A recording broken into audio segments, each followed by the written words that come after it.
this is Gillian from Team Chris and Gillian. This month, Chris and I want to focus on helping you understand the contingency period in a real estate transaction.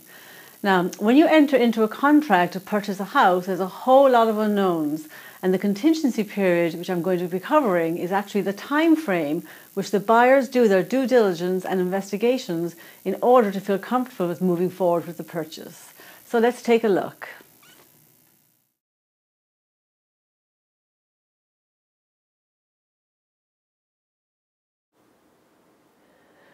The definition of contingency is a future event or circumstance that is possible but cannot be predicted with certainty.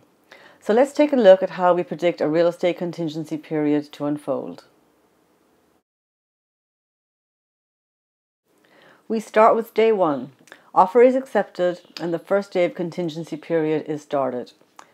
If this is on a weekend or a holiday, escrow will then open on the next business day. Now, there are three standard contingencies in a purchase agreement. However, the time frames are sometimes negotiated. The first one is inspection contingency, which is usually 17 days. The next is the appraisal contingency, which is also 17 days. And then we have the loan contingency, which is normally 21 days. So let's take a look at how contingencies actually work when escrow is open.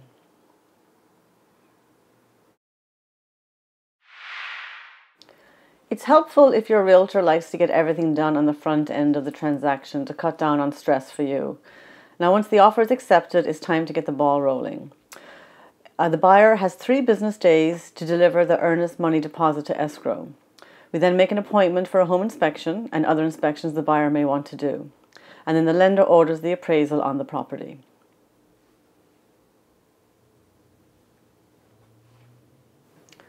I'm sure you're waiting for me to get to this, as the question on every buyer's mind is, am I going to lose my deposit? In essence, the contingency period protects the buyer's deposit. Your agent will ensure you have all your investigations complete and you are certain you are wanting to and able to purchase the house.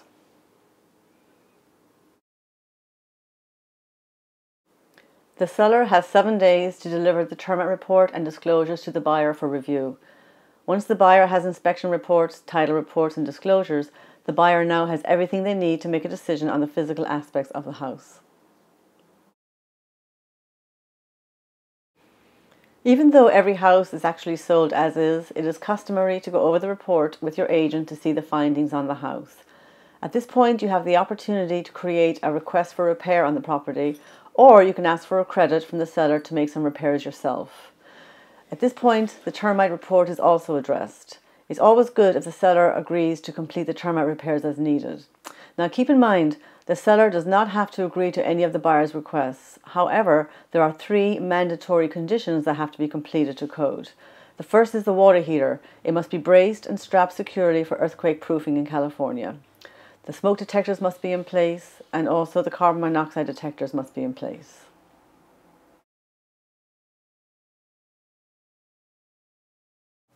Once you have submitted your request for repairs, the seller will respond by agreeing to your request, or denying your request, or countering your request. Now, once the buyer and seller come to a contractual agreement, you will then be ready to sign contingency removal number 1, which is the inspection contingencies.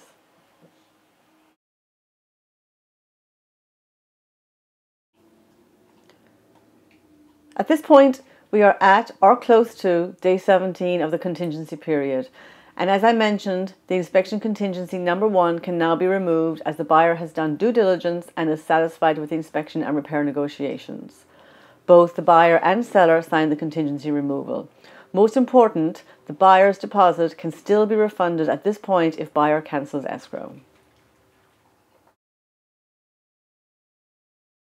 The lender is now gathering all the information for the loan to fund, such as making sure the appraisal report is completed, the buyer is scheduled to sign loan docs, the buyer gets insurance quotes, the loan is submitted to underwriting for approval, and all outstanding loan contingents are to be met.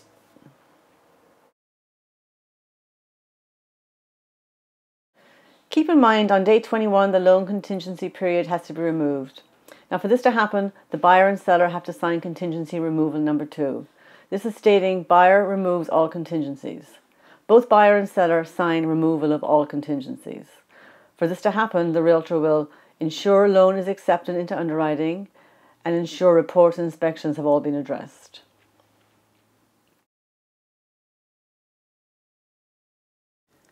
Sometimes there may be a delay in getting all conditions met, but not to worry. If the buyer isn't ready to remove the contingencies due to the loan not cleared by underwriting or reports are not complete, the buyer can request an extension with a specific expiration date. Day 21. Oh yeah, this is the day that everybody gets to breathe. At this point, unless there are any unforeseen circumstances that cause the buyer to cancel escrow, we're pretty much guaranteed that the purchase will be completed.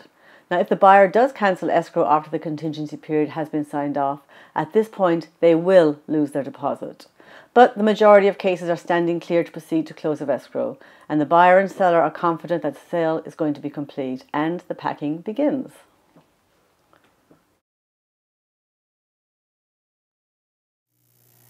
We hope you found this helpful. If you're considering buying or selling in Ventura or Santa Barbara counties, Chris and I will be happy to represent you. Now, if you're from anywhere else in the US and would like to work with a realtor who offers the same attention and customer service as us, we're actually part of a nationwide referral network and would be happy to match you up with a realtor suited to your needs and to your desired area. Our contact information will be at the end of this video. And until next time, enjoy a good life.